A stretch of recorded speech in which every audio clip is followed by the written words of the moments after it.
Jadi nak cara ahli tauhid gak penting gambare apik, menang lomba atau ora penting. Butuhe hadis surah ini gambar baik yang rapi maupun ndak adalah min nuqtah dari satu titik. Ya. Alam raya sebanyak ini mbok gambar mbok ora, cek mulai Mars sampai Jupiter kabeh semua bentuknya yang banyak ini semuanya min nuqtatil wujud, yaitu dari titik wujud. Ini kok Allah Subhanahu wa taala. Di sini hebatnya ulama-ulama, mbok dia pengajar matematika, mbok pengajar gambar, semuanya dipakai perangkat untuk tauhid. Ya, itu kan juga bagian dari Islam damai, Islam yang sangat tidak perlu perang untuk orang dipaksa Islam. Enggak perlu provokatif kayak tadi pidatone rektor jenengan tadi.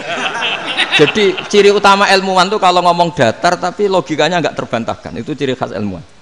Kalau ciri khas politikus kalau ngomong itu keras. Provokatif lah kira-kira gitu.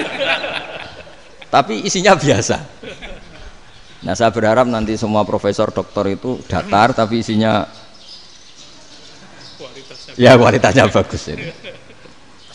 Mentes. Jadi makanya terus kata ulama, kenapa diistilahkan balnat zifu bil haqqi? Kenapa pakai qadzafa sementara qadzafa maknane takallama bila dalil? Maksudnya bila dalil di sini itu min ghairi ikhtiyajin ila dalilin. Kebenaran itu memang enggak butuh dalil. Apa kita perlu dalilnya apa? Buktinya apa? Kalau 3 itu cabang dari 1. Wong gendeng yakin yang takok gitu pasti orang gendeng.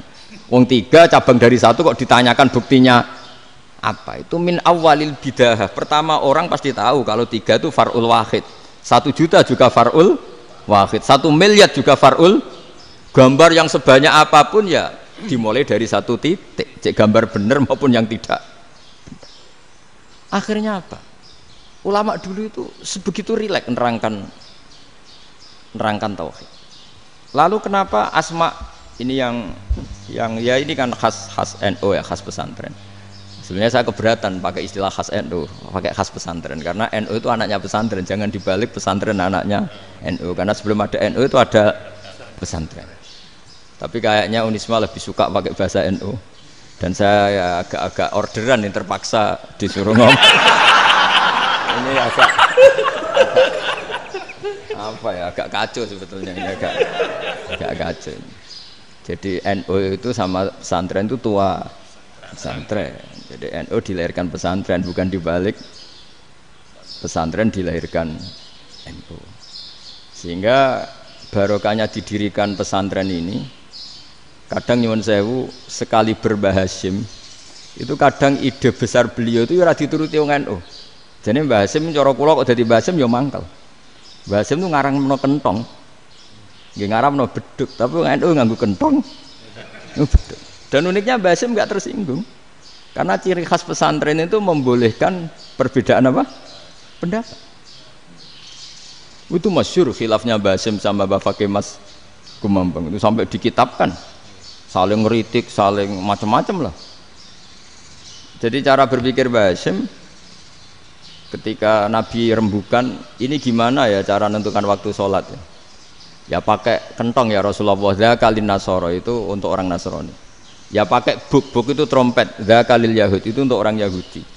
Terus, ada yang usul lagi pakai api ya Rasulullah, dzakalil Majusi itu orang Majusi. Setelah itu ada orang datang lari-lari cerita mimpi azan tadi. Ya itu terus dipakai sarana pemanggilan sholat ya azan itu. Sehingga Mbah Hasyim menolak kentong karena mantas sababi qaumin fahuwa minhu. Beliau keras sekali sampai bilang haram. Beliau judulnya ya haram, al-jasus antakhrimin nakus. Setelah naskah itu sampai ke Mbah Fakih Mas Kumambang di Gresik situ, di daerah Dukun situ. Dulu nggak ada WA ya, jadi sampainya ya lama. Makanya saya sampai sekarang tidak punya WA karena ya saya ulama kan, kalau WA-an terus ya jadi ulama. Nggak jadi ulama main WA-an terus itu. Lah itu termasuk rektor gak kau bermikir itu mesti kebanyakan WA. Karena kan otaknya didikte oleh sesuatu yang masuk. Sesuatu yang dilihat itu kan pasti mendikte kita. Beda kalau yang enggak WA-an kan mikir apa kita yang menentukan. Kalau WA-an kan kita ditentukan. Mau mikir anaknya butuh apa gara-gara WA informasi Jakarta mikir Jakarta. Padahal secara kewajiban ngapain kamu orang Malang mikir Jakarta? Gara-gara WA Terus mikir Jakarta belum selesai ada berita di Sulawesi, mikir Sulawesi. Habis itu mikir NTT. Makanya semua orang sekarang merasa tokoh nasional gara-gara informasi yang masuk itu nasional. Jadi Mas Yo RT yang mikir gimana Gus Indonesia kok. Ada RT loh. Sampai lupa kalau dia itu RT. Jadi semua orang sekarang merasa tokoh nasional. Dan itu gara-gara apa coba? Akhirnya semua orang juga punya ide tentang nasional. Harusnya negara itu gini-gini. Jebule wonge sing duwe ikon itu sapa? RT. Ribet kan? Saya teruskan, setelah naskah itu sampai ke Kiai Fakih Mas Kumambang, beliau itu marah besar. Ini harus dilawan, dan saya bukan karena benci Mbah Hasyim. Beliau teman saya ketika ngaji Kiai Mahfud di Mekah. Jadi Mbah Fakih dan Kiai Hasyim itu teman ketika ngaji di Mekah. Terus cara ngelawan tuh lucu, gak ilmiah, tapi gak ilmiah wong alim tetap ilmiah. Di mana-mana serupa itu tidak sama. Ya kalau mungkin zaman Nabi di Madinah itu, zaman itu kentong itu identik dengan milik Nasrani. Di Indonesia beda. Pos kampling ya kentong, kebakaran ya kentong, wae sarapan orang di LP ya pakai kentong. Jadi tidak ada jaminan kalau kentongan itu identik dengan Nasrani. Lalu haramnya di mana? Yang di mana-mana tasabuh itu identik. Ini tidak identik. Mulai masalah kan? Mulai masalah. Jadi beliau gaya judul Hazruus. Hazruus itu kepala bergeleng-geleng. Sekarangan kok ngene jadi sekarangan kok provokatif gitu. Nah. Dan itu Mbah Hasyim ya hormat Mbah Fakih hormat Mbah Hasyim. Saya sendiri secara pribadi itu lebih suka pendapat Mbah Hasyim sebetulnya. Karena bagi saya sholat itu sakral, ya sudahlah kalau sakral ya dipanggil dengan sesuatu yang sakral yaitu kalimat thayyibah azan. Tapi saya tidak akan bilang kalau kentongan itu haram. Karena kalau haram alasannya mirip orang Nasrani. Sementara pos kampling ya pakai kentong, ada banjir ya kentong, ada kebakaran ya kentong. Jadi tidak identik untuk misa atau untuk sholat ala Nasrani. Tapi itu dulu ya rileks saja, dua beliau itu ya saling menghormati, padahal saling kritik. Dan dulu ulama yang beda madhab itu ya saling menghormati. Imam Syafi'i itu kalau sholat di kawasan Masjid Abi Hanifah ya tidak kunut. Ketika ditanya kenapa kamu tidak kunut, sementara engkau berpendapat kunut itu sunat, ikroman di hadal madhab, saya sangat menghormati madhab. Imam Ahmad bin Hanbal itu berpendapat kalau orang pakai bekam, pakai iftisot atau hijamah itu batal sholatnya. Sementara Imam Syafi'i mengatakan tidak batal apa sholatnya atau wudunya tidak batal. Tapi Imam Ahmad itu ditanya, apa kamu makmum Syafi'i? Bagaimana mungkin saya tidak makmum sama wali kutub seperti Imam Syafi'i? Padahal menurut keyakinan Imam Ahmad ini sholatnya batal. Ini habis ikhtijam udah wudu. Tapi tetap saja beliau karena perbedaan pendapat di furu' itu lazim. Ya orang boleh berdebat lah. Ketika Unisma datangkan saya, itu saking senengnya kiai, saking sombongnya sampai ngatur kiai, kan nggak pernah bisa diperdebatkan. Itu kan orang boleh debat kan? Itu saking angkuhnya apa saking senengnya kan nggak jelas kan? Kan dan orang boleh setuju pendapat saya, yaitu ngatur kiai itu haram. Setuju juga Pak Rektor, ekspresi mahabbah itu ya macam-macam. Dulu sahabat ya gitu, sahabat itu ada yang nggak kenal wajahnya Nabi sama sekali sampai akhir hayatnya. Ketika ditanya, lo kamu itu sahabat kok nggak tahu wajahnya Nabi? Saya tidak pernah berani memandang Nabi karena ijlalan Nabi, terlalu menghormati saya sehingga tidak berani memandang wajahnya. Ada sahabat yang penggawaannya dulu wajah Nabi sampai bisa nyifati alfiu faminunil hajib, sampai bisa nyifati detail karena dulu wajah Nabi itu ibadah. Ada seorang wali ditanya, kalau kamu di surga ingin nggak melihat Allah? Enggak. Loh, tapi semua orang ingin melihat Allah. Unazzihu dzalikal jamal an-nadhari misli. Ben gak elek-elek Allah tak delok terima aku. Wong ra jelas. Berarti kok delok pengiran. Banyak. Jadi justru tapi karena saking takzimnya. Enggak lah, mosok aku kok. Makanya saya berkali-kali cerita. Menurut kesepakatan ulama, soft awal itu paling baik. Tapi banyak juga wali yang kalau sholat itu di belakang. Koyok paling bener yang kok ngarep gitu. Lu bayangkan misalnya kamu semangat di soft awal di Masjid Haram, jebule sholatnya salah. Itu dari malaikat gayane kok ngarep, jebule ra roh. Iku kan di sini-sini wong. Jebule bodoh gitu. Gayane kok ngarep jebule. Coba orang kalau sowan Mbah Mun, yang berani di depan itu kan ya ketuanya atau jubirnya kan, yang merasa ndak pati pinter-pinter kan mesti di pojokan. Artinya sudut pandang seperti itu ya sah saja, apa? Sah saja. Makanya banyak sahabat yang jarang sowan Nabi, alasannya takut ganggu Nabi. Banyak yang sering sowan Nabi, alasannya seneng Nabi. Yang sowan ya seneng Nabi, yang enggak sowan alasannya seneng. Lu Nabi itu tokoh, punya keluarga, punya anak. Kalau saya sering sowan berarti sering ganggu. Yang sering sowan dia alasan ini khazanah kita harus istifadah. Jadi zaman dulu dia biasa dua sahabat, yang satu milih mahabbah itu milih sering sowan, yang satu juga mahabbah milih tidak sering. Karena pertanyaannya bisa dibalik kan, sering sowan apa sering ganggu coba. Nabi Abedar, assalamualaikum. Nabi nimang cucunya, assalamualaikum. Ayo bener yang sowan apa bener yang enggak kalau seperti itu. Akhirnya terus diatur sedemikian rupa oleh Quran. Walau annahum sabaru hatta takhruja ilaihim lakana khairal lahum. Jadi sahabat kalau mau sowan Nabi ya nunggu di sufah. Kalau Nabi keluar berarti milik publik. Sekali masuk ke dalam tidak ada sahabat yang berani sowan. Itu la tadkhulu buyutan Nabi illa ayyudzana lakum. Kalau soal sampai masuk dalam harus nunggu dipanggil. Karena sekali Nabi masuk dalam itu milik privat keluarga, milik istrinya, milik cucunya, milik keluarganya. Jadi Nabi sekali keluar ke ruang itu berarti milik publik. Itu terus jalan tengah. Karena kalau langsung masuk, bayangkan saya itu sering menyaksikan. Mbah Mun habis ngaji 2,5 jam ngaji Jalalain, baru masuk, assalamualaikum. Padahal yai mungkin mau ke kamar mandi, mau ini itu.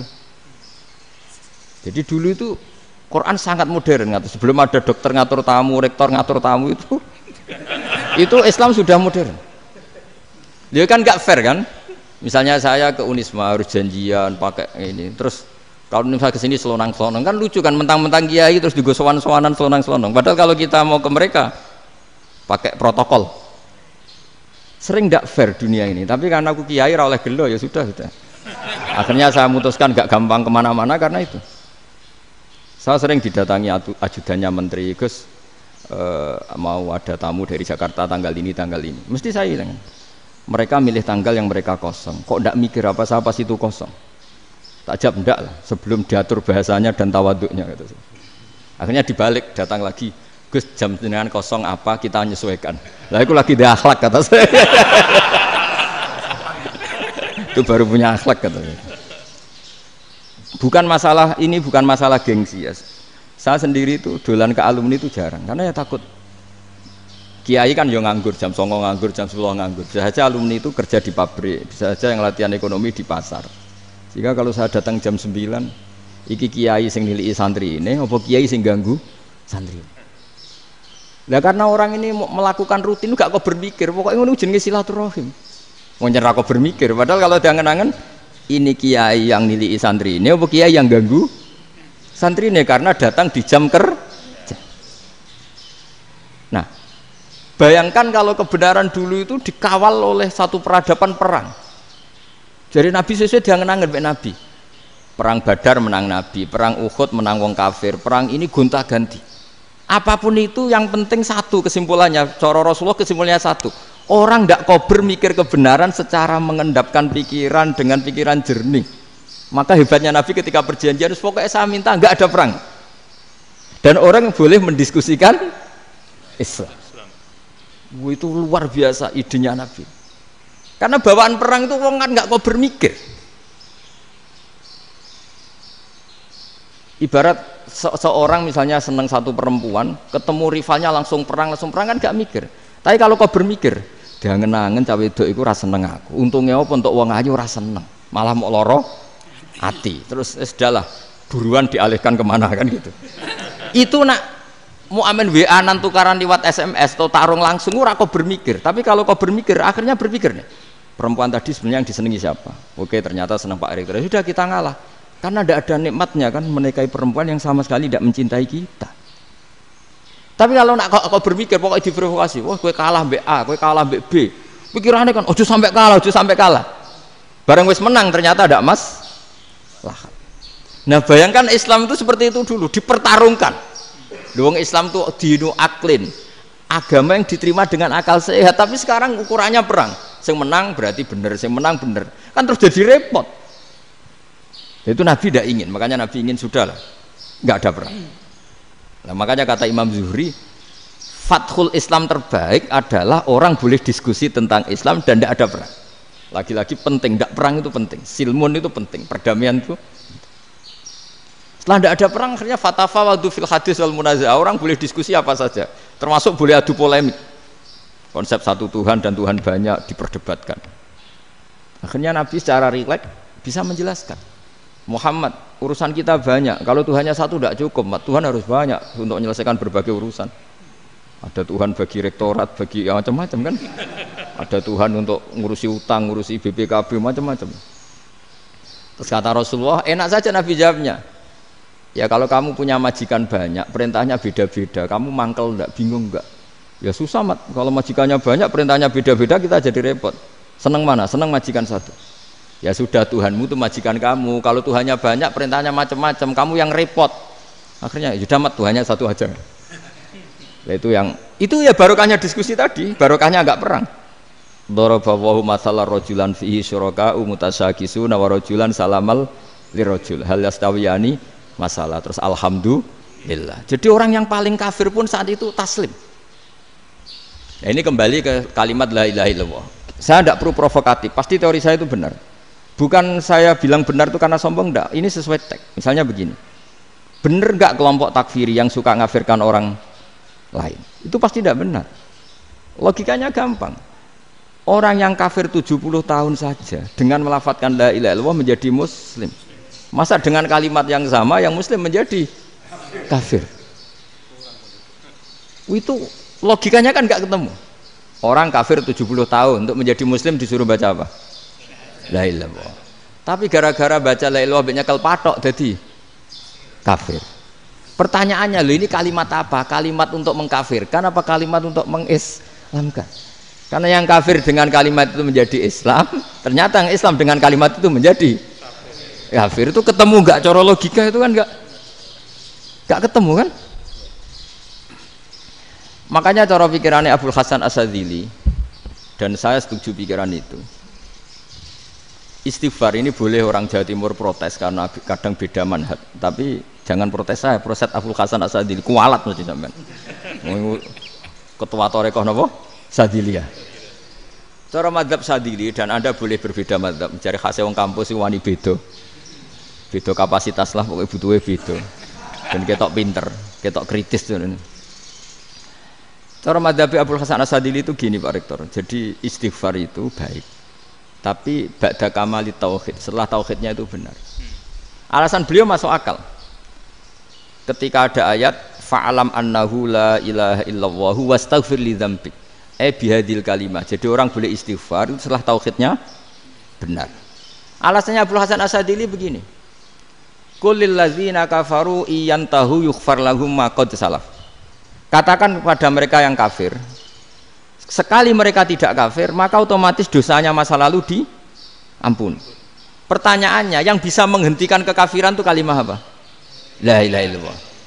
Dengan hanya melafadzkan la ilaha illallah Muhammadur Rasulullah, langsung yughfar lahum ma qad salaf, langsung dosanya diampuni. Berarti yang menjadi pengampun dosa lah, penyebab pengampunan itu apa? La ilaha illallah. Itu bahkan orang kafir belum istighfar.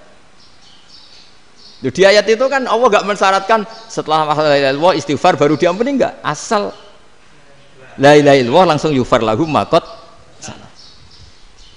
Saya ulang lagi ya, jelas ya. Jadi kulil ladzina kafaru iyantahu yughfar lahum ma qad. Nah, sekarang iyantahu, mereka berhenti dari kafirnya. Syaratnya pakai apa? La ilaha illallah Muhammadur, itu langsung yughfar lahum ma qad. Artinya apa? Ghufranullah itu bisa didapat hanya dengan mujarrodut tauhid, yaitu hanya dengan melafadzkan kalimat thayyibah. Dan sahnya istighfar juga berdasar kalimat thayyibah itu. Misalnya gini, orang kafir sebelum Islam melafadzkan astaghfirullah, astaghfirullah, astaghfirullah, kira-kira diterima enggak? Enggak kan? Karena syaratnya istighfar ba'dat tauhid. Nah, makanya dalam madzhab Sadzili istighfar itu setelah la ilaha illallah. Karena cara pandang ya seperti itu. Jadi fa'alam annahu la ilaha illallah wastaghfir li dzambi. Jadi dengan kebenaran tauhid saja ini sudah cukup kita insya Allah layak diampuni. Karena innallaha la yaghfiru ayyusyraka bihi wa yaghfiru ma duna dzalika liman yasha. Jadi orang yang tauhidnya benar itu bisa diampuni Allah asal tauhidnya benar. Itu Allah ngendikan liman yasha wa yaghfiru ma duna dzalika liman yasha. Dawuh Imam Suyuti walam yakun liman yastaghfir. Jadi orang yang bertauhid secara benar meskipun gak sempat istighfar itu tetap potensi diampuni. Karena bawaan tauhid itu sudah menjadi layak diampuni. Kayak orang kafir sekali ngelafatkan kalimat tauhid mbok gak istighfar langsung diampuni. Nah, karena melihat seperti itu terus orang berlomba-lomba memperbanyak jumlah ngelafatkan la ilaha illallah.